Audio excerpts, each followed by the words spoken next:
Look at me. Look at me. Look at me. What day is it? Today. Funnier the first 30 times. What's the exact date? March 22nd, 2015. Common Era. Approximately 4:58 p.m. Meridian time. Specificity in trodden info won't help your situation. Although, points for trying, I'll give you that. Get up, grab a chair.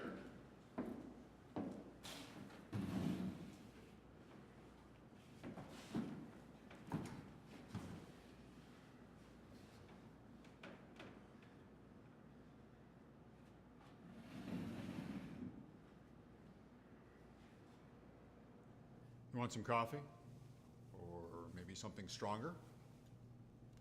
No? On other ends, What? coffee is a stimulant. Whiskey a depressant. On other ends of the spectrum, it's not stronger in that regard. You can smell its whiskey from there? Now, we're going to be doing things differently than all other weeks. We've had a slight paradigm shift, partly due to things your friends did, partly due to things our side did, and slightly due to what I hope is a healthy dose of curiosity. You know what methylbutanic soman is? Wouldn't have expected you to.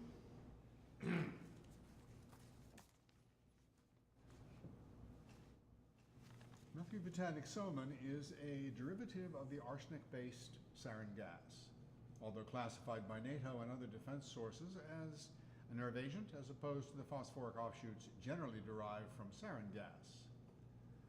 I'm going to get into the history of the thing, so bear with me.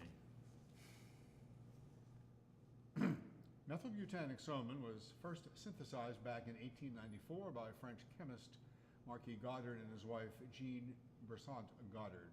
Initially used as a bark stripping agent, the deadly effects on humans were first realized after Marquis died of acute autoimmune loss. Postmortem shows his blood coagulated to the point of complete dehydration, and the vapors caused his nerve clusters to achieve sublimated combustion. Still with me here, champ?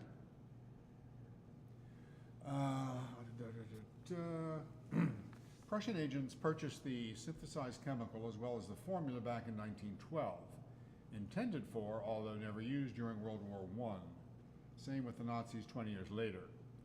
The Ruskies actually mass-produced the chemical, prepped for atmospheric release. One tankard full of the compound was posited to engulf the atmosphere of a populated area for 6 weeks.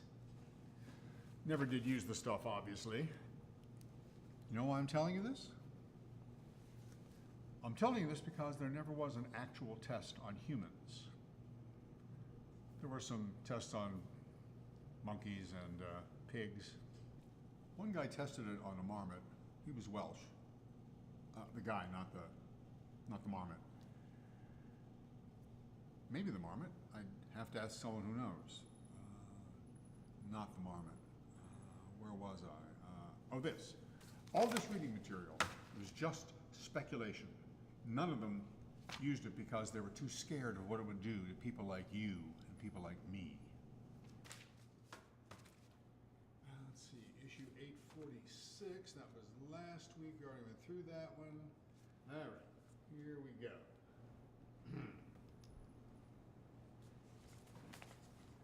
Al Jazeera America, edition 1, issue 847, March 20th, 2015, article by Sam Sharp. The streets of Glasgow have officially been wiped clear by the city officials, although the Royal Service seems to have beaten them to the gut-wrenching punch. This past week, Parliament approved the use of methylbutanic soman in civilian areas, stating that this conflict has now escalated into state against state. Although the Scottish government does not condone the actions of the rebels, they have certainly suffered for them. For as the soman gas cleared, it was hard to distinguish who, if anyone, was human let alone civilian or rebel. What this reporter can only describe as bricks of hardened blood and nerve fluid cake the streets, the smell of iron somehow overriding that of the soman. Skulls collapsed into themselves, eyes dripping into their own sockets. However, the worst was the realization that most of these carrion were still technically alive. Few bodies were identified, although rebel figurehead Tatiana Kauristmi was Tatiana Karstami. Her name, that's her name. Her name is Karstami. was identified as Kurastami. I don't think it's necessary to go into all the details. This is on you, all of it.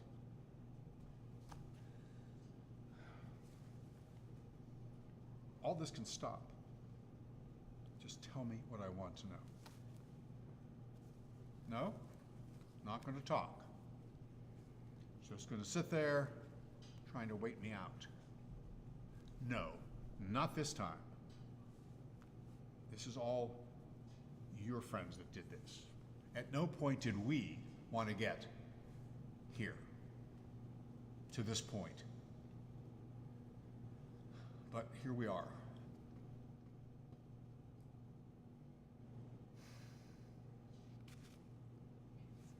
Coffee and whiskey.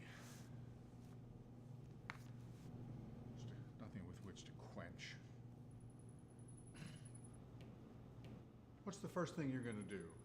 I mean, what's the first thing in your mind's eye that you just got to do the second you get out of here? I'm going to die in here. Well, let's pretend that you're not. It's a stretch of the imagination right now, but humor me. No. I'm going to die in here. And you will most likely continue killing my people. You'll keep killing them and might just wipe them out. And yes, that will make people sad for a time. But everyone will forget. And you'll grow old and have children. And you'll teach your children the ideals that keep me in here, that pushed you into killing Glasgow. But that won't matter. As time goes on, less and less care will be given to one's physiology or geography, and more scrutiny and discrimination will be given to ideals. The same ideals that will lead me to die in here, the same ideals that made you kill Glasgow.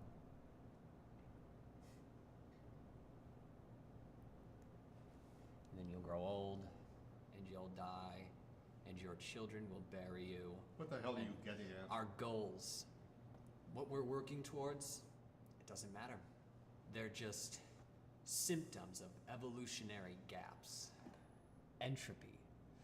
The movement only filled the spaces that were already there. And now it's recorded, and it's in books. Those who actually witnessed it will forget and die, and your children will grow old and die, but your children's children, or their children, will read it in books, and they'll know about it. And it will shape their actions one way or another. And long after I'm dead, it may take centuries, but our revolution will have sublimated into your descent. You have no idea. A group of people struggles this much with an idea, an evolutionary idea, then it doesn't matter. It's predestined.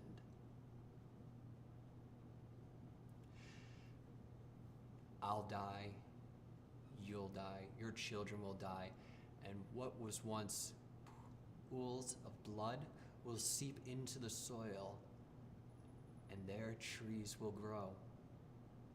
It may take centuries, it may take eons, but what we worked for will simply be.